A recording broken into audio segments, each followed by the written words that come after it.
लोकसभा में paper leak के खिलाफ बिल पेश होने वाला है, जिसको लेकर सुगबुगाहट देखी जा रही है लोकसभा में। लोक परीक्षा संशोधन बिल 2026 आएगा और बिल में पेपर लीक करने पर कड़ी सजा का प्रावधान रखा गया है। 10 साल की कैद, 10 करोड़ तक का जुर्माना संभव है। ये बड़ी खबर हम आपको बता रहे हैं। पेपर लीक को लेकर बड़ा कदम उठाया है सरकार ने और लोक परीक्षा संशोधन बिल पेश किया जाएगा आज, जिसको लेकर बड़ी तैयारी देखी जा रही है। और चलिए आपको बता देते हैं कि पेपर लीक पर नए कानून में क्या-क्या खास होने वाला है। फास्ट ट्रैक कोर्ट में इसकी सुनवाई होगी और 2 महीने के भीतर जांच पूरी कर ली जाएगी। 5 से 10 साल तक की सजा का प्रावधान इसमें रखा गया है। संगठित अपराधियों पर 10 करोड़ तक का जुर्माना लगाने की बात है। यानी आप तैयारी समझ लीजिए कि बड़ी है और इस तरह की है कि जो पेपर लीक माफिया हैं वो इस तरह की पेपर लीक की जो घटनाएं हैं वो कम हो और उन पर ट्रैक डाउन हो। पेपर लीक के बाद सरकार ने ऐसा करने वालों के खिलाफ मोर्चा खोल दिया है और इसीलिए पेपर लीक पर नया कानून हाई पावर टास्क फोर्स गठित की गई है। छात्रों को पीएम मोदी का संदेश ये सामने आया है कि एनटीए में प्रशासनिक बदलाव किया जाएगा। इसी से जुड़ी एक डिटेल रिपोर्ट आपको दिखा रहे हैं।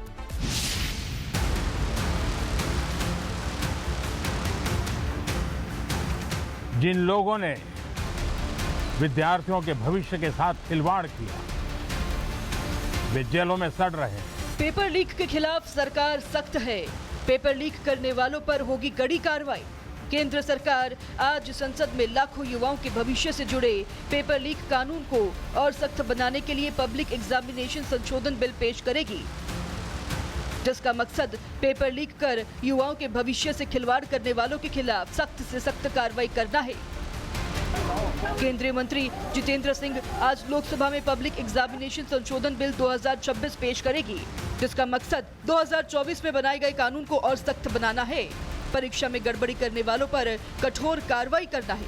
10 साल तक की सजा का प्रावधान किया जाएगा और 50 लाख से ज्यादा करोड़ तक जुर्माना हो सकता है। यानी जो लोग युवाओं के भविष्य से खिलवाड़ करेंगे उनके लिए कानून का शिकंजा और मजबूत होगा। प्रधानमंत्री नरेंद्र मोदी इस कानून के तहत जांच प्रक्रिया को और पारदर्शी और समय पर कराने पर जोर दे रही हैं। जानकारी के मुताबिक संशोधन के बाद स्पेशल फास्ट ट्रैक कोर्ट में केस की सुनवाई होगी। 2 महीने में जांच पूरी करने का प्रावधान है। 3 महीने के अंदर ट्रायल पूरा करना होगा। रोजाना फास्ट ट्रैक कोर्ट में सुनवाई होगी। परीक्षा कराने वाली एजेंसियों पर भी कार्रवाई होगी। दोषी पाए जाने पर एजेंसी पर 1 करोड़ तक जुर्माना लगेगा। यानी अगर किसी ने परीक्षा में गड़बड़ी की या फिर अगर पेपर लीक हुआ तो कार्रवाई सिर्फ पेपर लीक करने वालों पर नहीं बल्कि एग्जाम लेने वाली एजेंसी पर भी होगा। पीएम मोदी कई बार कह चुके हैं कि युवाओं का भविष्य ही उनके लिए सर्वोच्च प्राथमिकता है और युवाओं के भविष्य से खिलवाड़ करने वालों को किसी भी कीमत पर बख्शा नहीं जाएगा। नीट पेपर लीक को लेकर हुए विवाद के बाद जिस तरह से गड़बड़ियां सामने आई है उसके बाद केंद्र सरकार का ये बड़ा कदम माना जा रहा है। केंद्र सरकार के सामने चुनौती सिर्फ कानून को बनाने की नहीं बल्कि इसे जमीन पर प्रभावी तरीके से लागू करवाने की भी होगी, ताकि परीक्षा व्यवस्थाओं पर युवाओं का भरोसा और मजबूत हो सके। Bureau report, Republic Bharat. और हमारे साथ हमारी सहयोगी अनामिका सिंह सीधे विजय चौक से जुड़ रही हैं, उनका रुख कर लेते हैं। अनामिका, आज बहुत महत्वपूर्ण है क्योंकि प्रदर्शन बहुत बड़े पैमाने पर हुआ और उसके बाद ये मांग थी कि जो चेंजेस किए जाएं, सरकार उस तरफ कदम बढ़ा रही है, तो उस लिहाज से आज सदन जरूर चलना चाहिए और सार्थक चर्चा भी होनी चाहिए क्योंकि विपक्ष की मांग भी अब पूरी हो गई है।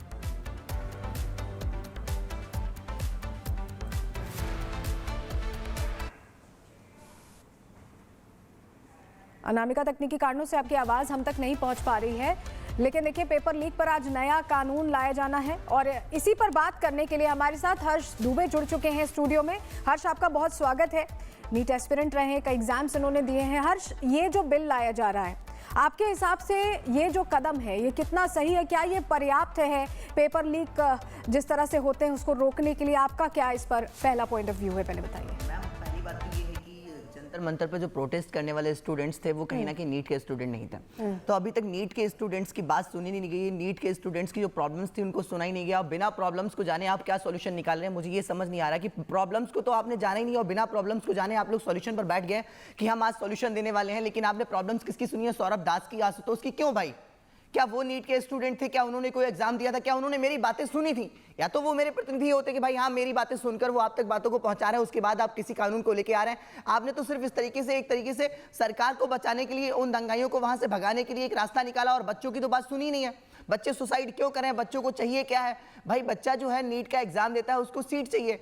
अगर आप देखेंगे मेरे कई दोस्तों के मैसेज आए हैं मैम कि हम लोग 48 घंटे नॉन स्टॉप हॉस्पिटल में वर्क करते हैं, उसके बाद भी मुझे उतना इनकम नहीं मिलता जितना मिलना चाहिए, इसीलिए डॉक्टर्स एमबीबीएस एमडी करने के बाद सुसाइड कर रहे हैं, क्योंकि उनके ऊपर वर्कलोड बहुत है, क्योंकि डॉक्टरों की देश में बहुत कमी है। तो आपको सीटें इंक्रीज करनी चाहिए। क्या आपने सीट इंक्रीज पे बात करी?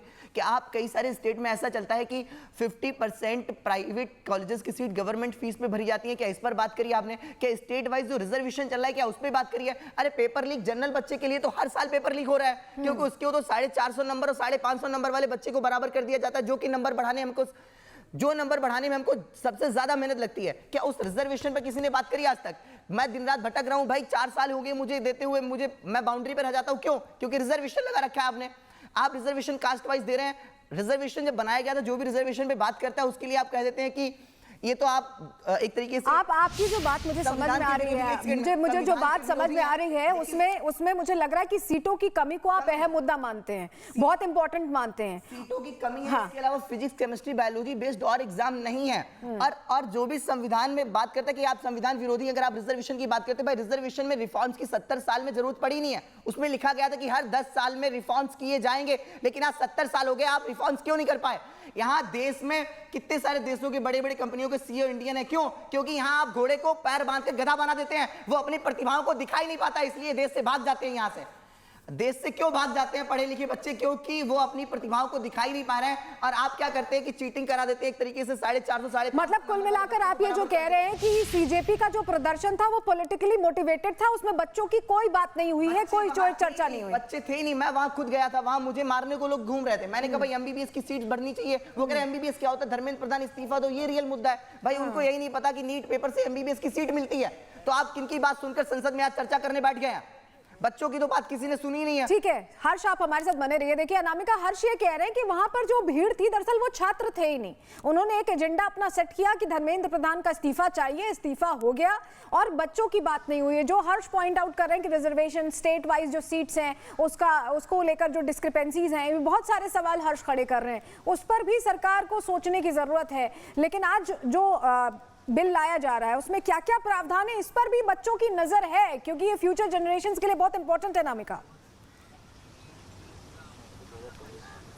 और इसीलिए सरकार ये चाहती है कि बात सिर्फ इस्तीफे से खत्म नहीं होती। शिक्षा मंत्री ने इस्तीफा दे दिया, कोई बात नहीं, कोई और मंत्री आके कार्यभार संभाल लेंगे और संभाल लिया है।